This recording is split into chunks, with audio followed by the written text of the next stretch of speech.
Hello, everyone. Welcome back to the Good Sport Reviews YouTube channel.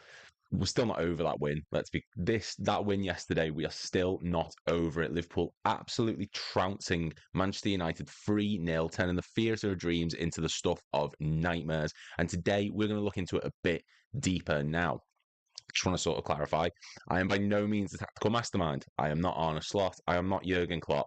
I am just simply someone who noticed a few things as the match was going and thought we'd give it a go. Thought we'd try something different. We'd try our best to break down what it is specifically about Liverpool's system that benefited us so well against Manchester United, because there were some key areas of the pitch where this battle was won. There were some key areas in the pitch where we were able to assert our dominance and absolutely stick it to Manchester United.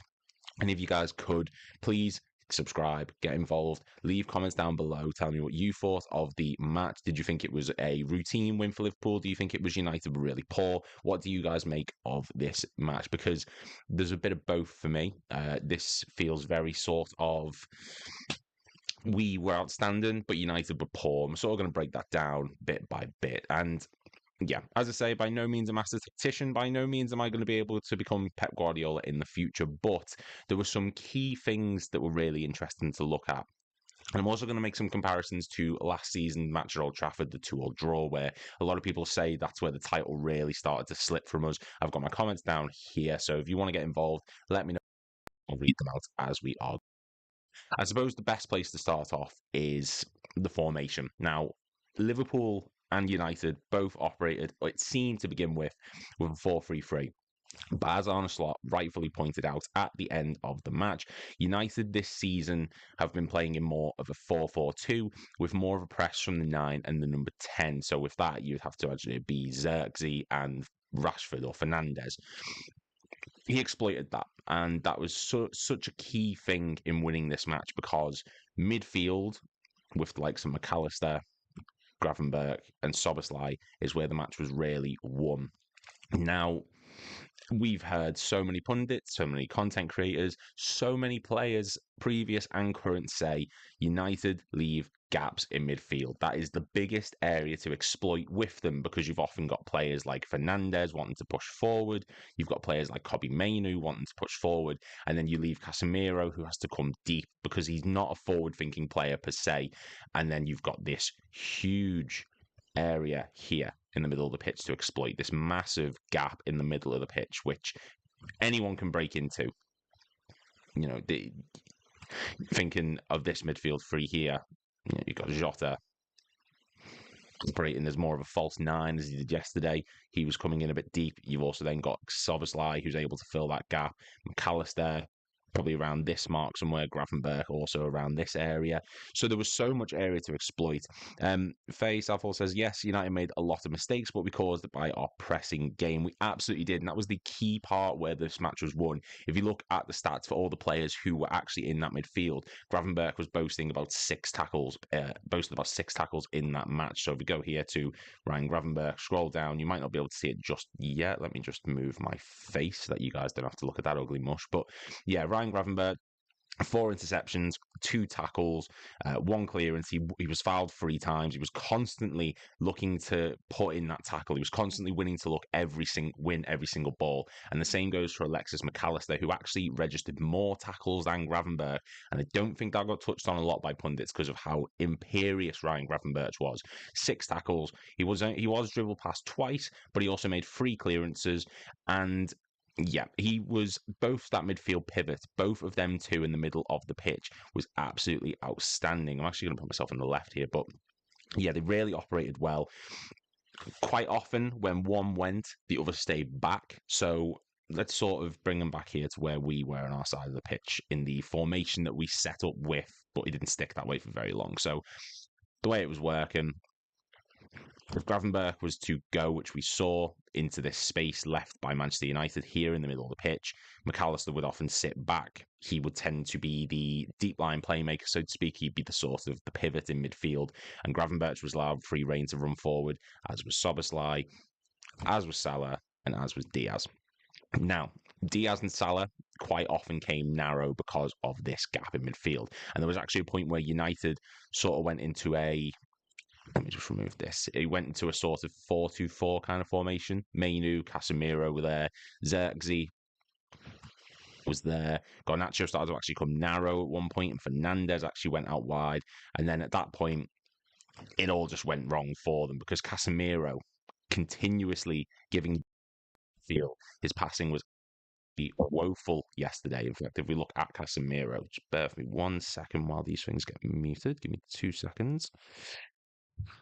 Mute and mute. There we go. Nice and sorted, nice and easy. So, if you look at Casemiro's passing from that match yesterday, he only got 5.1 rating here on SofaScore. But if you go down, where are we? Key passes, 0. Accurate passes. He registered 70% accurate passes in midfield. And that was so key, especially for that first goal. You know, Jota was pushing high into the space here. Lots of space in behind Casemiro and Mainu. They weren't really tracking him as such. They just let him sort of wander.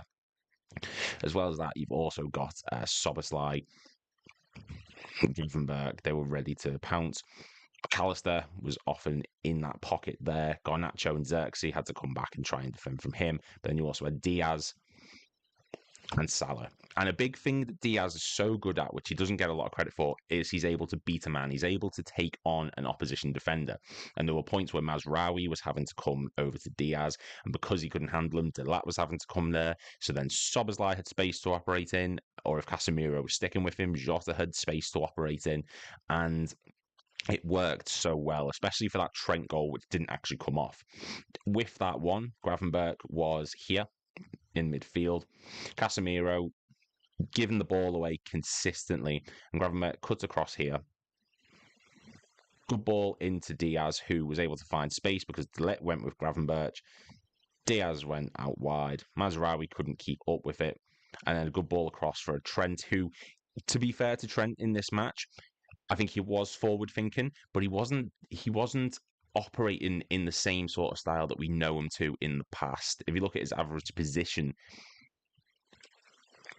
this was his main spot on the pitch. You know, he was the halfway line was about as far as it went. And you can see here, he was expected to do his defensive duties. He was expected to track back and defend. And that's something that he does get criticism for, is he was often a very forward-thinking player, but not a lot of impetus to get back and defend at points. Or even if he did, he wasn't exceptional. Dark Sender says Gravenberch was a different beast under Slot. He absolutely was, mate. He was unplayable yesterday. By far and away, I think he was my man of the match. People said Diaz, people said Salah, but Gravenberch for me, easily number one. And there's another player in this team who I think we're going to get on to soon who did not get the credit they deserve. But yeah, so Trent Alexander-Arnold operating out wide, but he didn't get forward too much. He did when he needed to. He did for the goal, and I think he did for the Diaz goal, the second one. He was starting to follow up Salah out wide. He was starting to come in a bit deeper. And yeah, they just couldn't contain everything that was going on. There was so much open space in midfield for them. You then look at the goal that we actually scored. The Trent one was obviously disallowed, which is a shame because I would have loved that celebration to have come off. That was, yeah, that was class. And then the second one. So Dallo, here, Salah's the one putting the ball in. And one thing that we know Slot likes, one thing that we know Slot is very keen on, is he likes having his midfielder as number 10 or his backup midfielder to be here on the edge of the box. Let me just get the circle up for you. So he wants someone to be there. He wants someone to be running into that space. And for that goal, it was Szoboszlai. Szoboszlai was breaking into that space, and he actually nearly collided with Diaz for the goal. But that's what Slot wants. Slot wants someone to be ready to run in space. And for this goal, Delit and Mazraoui were so out of position. They were so caught asleep. They didn't know what to do. So then they were dragged over this way because Jota was bursting into space.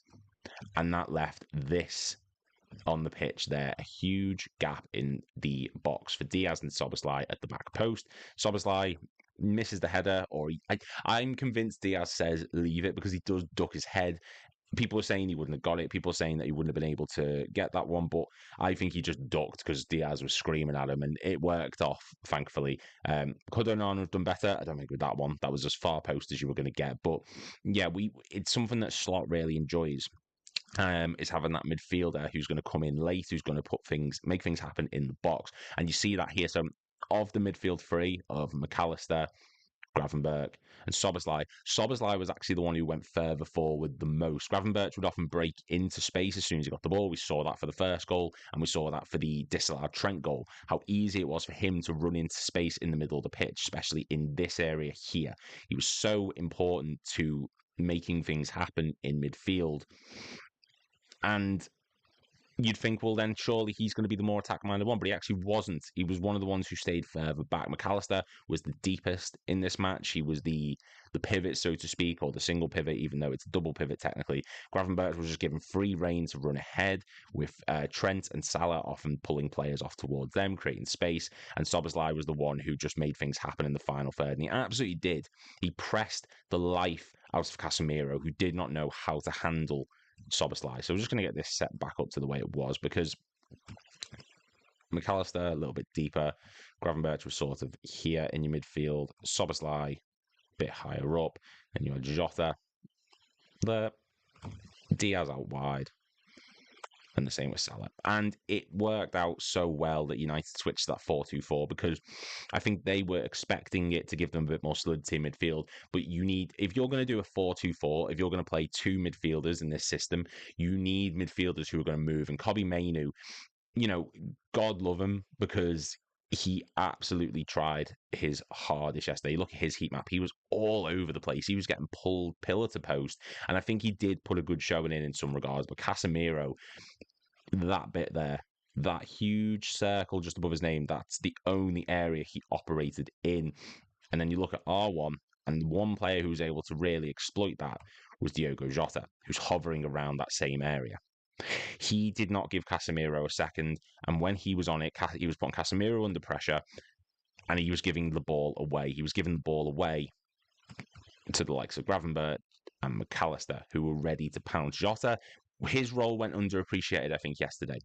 He was the presser from the front in, yes, a Firmino-style role, something which he has been cursed with being compared to is Roberto Firmino, but he did that yesterday so frequently. Ground duels won. He won 10 of them. Aerial duels, he won 3.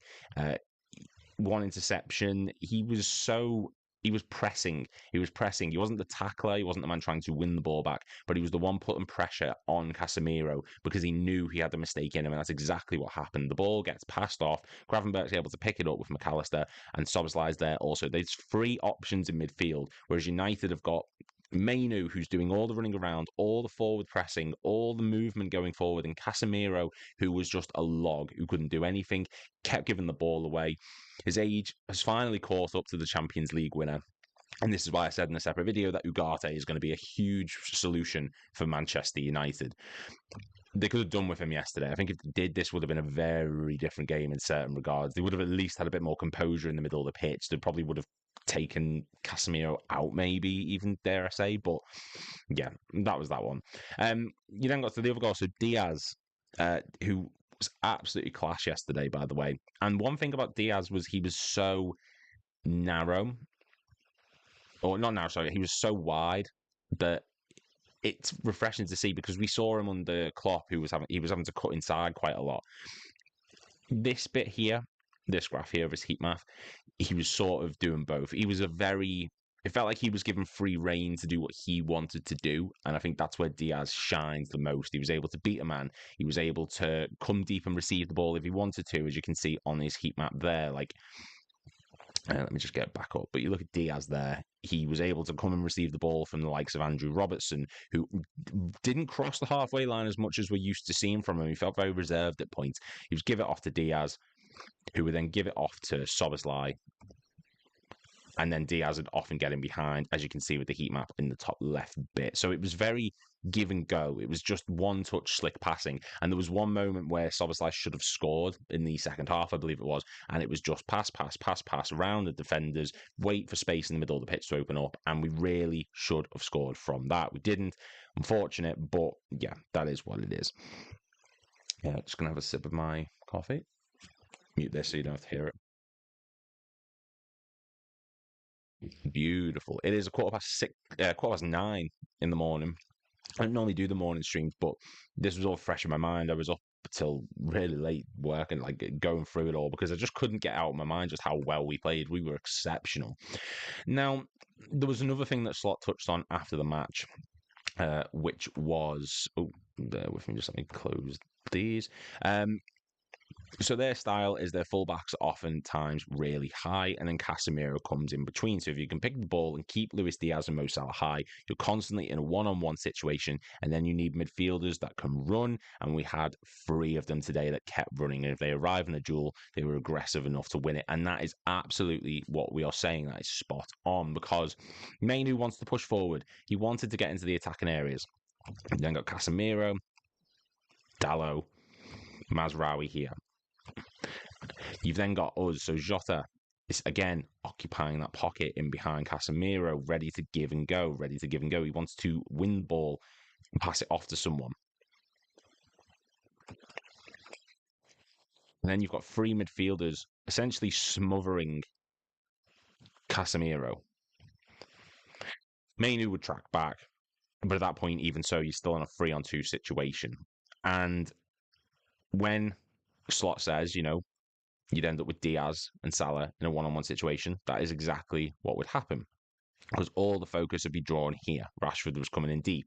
Xerxes was dropping deep. Garnacho, same thing. They left Salah and Diaz so much space out wide.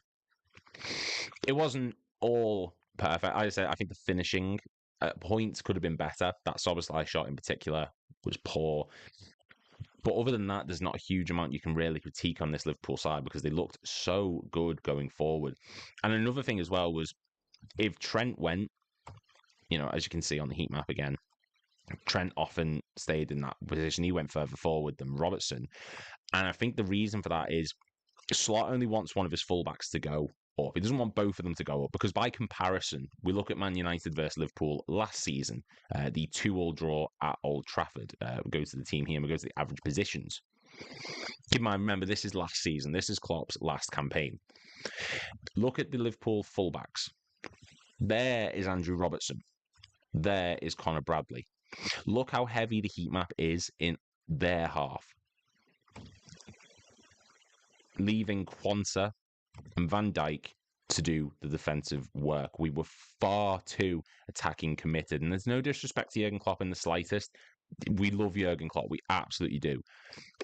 But there would have been points last season where we could have done with being a bit more conservative. We could have done with being a bit more defensive-minded. This match was not an example of that. This was even Endo, who's not the most forward-thinking CDM or number 6, or however you want to call him, he was still getting far ahead. He was still pushing further forward. By comparison, 2023-24, 24-25. The back line didn't go anywhere near as high. And it felt very much like if one of them was to go, so let's say Trent goes because he was the attack-minded right back. Konate goes there. Van Dijk would go there. And then Robertson would go there. Give me one moment.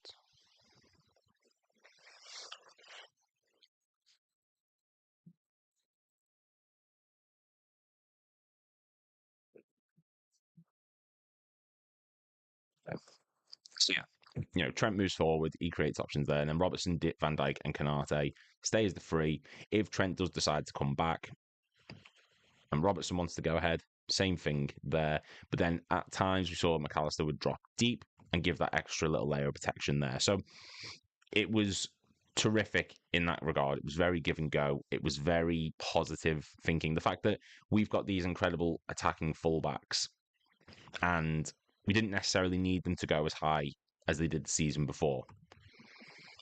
Let's say, there's a reason we capitulated towards the end of last year, and I think emotions were too high, and it just felt very much like we just need to outscore everyone.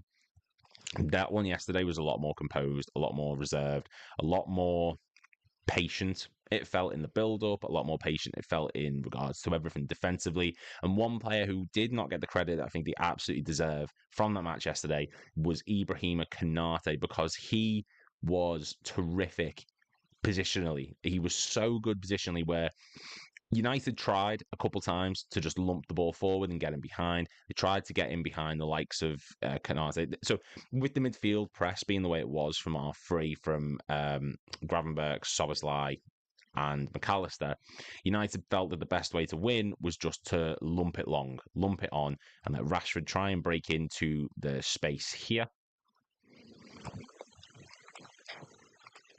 Because oftentimes when Trent went forward, there was Canate was like here, Van Dijk was often in the middle, Robertson was there. So when Trent was pushing forward, when Trent was trying to contribute to the attack with Salah, there was space here.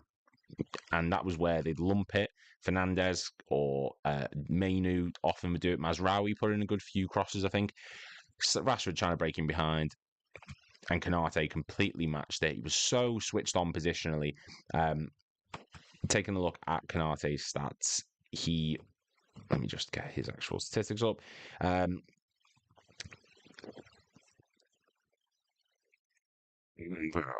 we go. Air duels won 5, ground duels won 2, put in 2 tackles, 4 clearances. He was imperious at the back. And I said foolishly about a week ago on Redmen that I think Quansah is the faster player. I was absolutely proven wrong, because that was such a good performance against the Rashford, who is not the quickest player, but he does still have pace about him, and he did so well to break up the pressure from him. Now, another thing that Slot pointed out was United last season man-marked in midfield, and they absolutely did. You look at their one from last season, that is their midfield four. They suffocated us in the middle of the pitch, and that's why we had to play Robertson and Bradley out wide, and nothing was happening out wide. We just did not have any creativity from the wide areas. Whereas that match yesterday, they're so spread out. They couldn't keep up with what we were doing. We kept our shape. There's a 4-3-3 there, absolutely. United, not so much. You've got Rashford right at the top there, Xerxes through the middle, Garnacho, Mazraoui basically operating as a midfielder, Dallo up high as well, Casemiro on his lonesome, Mainu at the halfway line showing that he just wanted to get forward and just couldn't. As I say, by comparison, look to last season, how it was all, they were tactically well set up. They were drilled to man mark, to press in midfield, break up any creativity from the middle of the pitch, from McAllister, Soboslai, Salah, who was coming deep, Bradley was coming inverted, and they couldn't manage it. We just couldn't create anything. Yesterday, there was so much space to exploit. There were so many areas on the pitch where we were able to get the ball in behind, and we absolutely excelled. And Slot touched on that perfectly. So that was, I think, one of the main things we could win today was that battle in midfield. And we did. We really, really did. We absolutely smashed them in midfield. And it's a credit to Slot. Pilgrim's Talk says Liverpool just outclassed United yesterday. We did. There's no easier way of saying it. We just absolutely outclassed them on the pitch, on the ball, off the ball, in every aspect of the match. We were better than United. Gravenberch with that press, winning every second ball, was terrific. McAllister, the same thing. Trent, it felt like a very composed performance from him. He didn't actually steal the show per se, Trent. I think he was actually one of the quieter sort of players in our team, which is no disrespect to him at all. He won 8 ground duels, though. He did lose possession 17 times, but you have to remember how many long balls he tried to attempt the match. 79% pass accuracy, 3 crosses, 4 long balls, 2 dribbles attempted, 0 successful. So it was a bit of a quiet game from him. He did put in 3 tackles, but he was dribbled past twice, and he did have a few moments with Marcus Rashford where he struggled at points. And I think it's fair to say that the match wasn't faultless, because Rashford can cause you problems. Rashford can get in behind. And I think Trent at points did struggle with that. But that's when Ibrahima Konate was there to sweep it up. And that's what I was saying before. Konate positionally was so positive. He was so good. He was where he was meant to be. And because of that, United just couldn't get in behind. If you are enjoying this, guys, please make sure to click subscribe and make sure to get in the comments down below anything you thought of this match yesterday, and I'll read them out for you, because I don't think I can do justice just how good this match was. I don't think I, as a person, can tactically perfectly break down where things went well for Liverpool, but United couldn't muster anything in attack, really. As I say, Rashford was probably the only. Xerxes had 1 or 2 good chances. which he admittedly should have scored. I think Van Dijk switched off a bit for one of them. The cross in, which Xerxes could have tapped in, not the header, but the other one, I think Van Dijk threw him off. The header was just a good save from Alisson. It was some people saying it was right at him, some people saying it was directly at the keeper, but I think it was just a really, really good save, to be honest, because he's got to react to it. As we were saying about Rashford earlier on, so where are we? Dribble attempts, 5 dribbles, 2 successful, and that was in comparison to Trent, who was dribbled past 4 times. Now, Rashford did cause him problems. He didn't do anything spectacular, so to speak, but I think that as we said, when this space here opened up, Rashford was able to burst into it because Trent was often caught too high. There were moments when it was out very far out wide, and that's when Rashford was able to get around Trent, getting into that space, but then Konate was there to sweep it up. We nullified all the attack, and even the Xerxes chances, they didn't come from good play per such. It was just he was in the box waiting to receive it. Rashford put a ball in for one of them. I think Dalot put a ball in for one of them, and he just couldn't put it away. So it's not that United outclassed us at any moment of the match. It was just a lump it and hope kind of ball, and they almost got a goal for it. They almost got 2, but at the same time, we should have had 7 or 8. So yeah, it was a very much, as much as United fans can say, well, Xerxes did good, he almost scored. Well, we almost scored 5 more than we did. So yeah, it is what it is. Overall, I think the match was absolutely perfect from Liverpool. Everyone excelled, and we've exercised the demons, so to speak, of last season's Old Trafford ventures, the 4-3 FA Cup loss and the 2-2 draw, because we went there and it was Slot's acid test. It was his first crack at Premier League top teams. And say what you want about United, say they've been through the longest transition in the history of the Premier League at 10 years now, but they are still United at Old Trafford. They can turn it on when they need to. And this felt like a match where they needed to. They really didn't. And I'm honestly looking at Ten Hag now thinking, you can't have long for this world, because he couldn't, he just looked out of his depth. And this isn't that he's playing a manager who has wealth of Premier League knowledge. This isn't like he's playing, if he gets outclassed by Klopp, it's Jurgen Klopp. But this is Arne Slot, who everyone was going, well, why have Liverpool got him? Why is he the manager who's going to take over at Liverpool? He showed why. He showed why Ten Hag is not the best bald Dutch coach in the Premier League. I don't know why the bald thing matters, but everyone makes the comparison. They were discussing it on BBC yesterday, and they were saying that they're not wearing socks. And I was like, okay, great. It was a terrific match, terrific display from Liverpool in the middle of the pitch, completely dominated it. And I'd say that midfield 3 of McAllister, Szoboszlai, and Gravenberch, that is going to win us games this season. That's going to win us so many points because they are so good on and off the ball. McAllister, who I didn't associate as the deepest midfielder, really, it didn't even click to me when I was watching it. You just assume Gravenberch was, but he constantly was moving forwards, Gravenberch. And I mean, if you look at it, to be fair, stat-wise, so 37 of 44 accurate passes, 1 long ball, didn't make it, unfortunately, 2 dribble attempt, one of which was successful, and I believe that was the Trent not a goal. That was the only one that I can think of where he did it. But he won 6 ground duels of 9, won 1 aerial duel, was fouled 3 times, a clearance, 4 interceptions, 2 tackles. He was monstrous in the middle of the pitch. He was absolutely class, and he showed top quality. And this goes back to what I was saying on stream a few days ago. Liverpool are not in an awful situation for not signing number 6. We could have done with that depth. We absolutely could have, because what happens if Gravenberch gets injured as well? I have a theory that Curtis Jones is going to occupy that role. I have a feeling that Curtis Jones is going to play the same type of thing that Ryan Gravenberch is. Maybe not to the same extent. Maybe he's not going to be a defensive-minded player, but I have a feeling that Klopp has found a way to make this work. Whereas Whereas with Klopp, it felt very much towards the end like we were having to stick McAllister there because he didn't have a choice. He didn't want him as the number 6. He wanted someone like Endo, who's more of a destroyer. Slot wants a ball player. Gravenberch is doing that. He was running into space constantly. He was constantly looking for the give and go. Out wide to Diaz, and then he followed through in midfield as well as Szoboszlai, while McAllister sat back. It was tactically brilliant. And slot ball is predicated on possession based, slowing things down. And that's exactly what we saw at points at Old Trafford, especially in our second half, because we took our foot off the gas. But you need that at points. You need sometimes to just say, right, we're winning. We don't need to get more. Let's just bring it back, compose ourselves. We dictate the tempo of the match. We dictate the way things are going to go. Take the sting out of the atmosphere.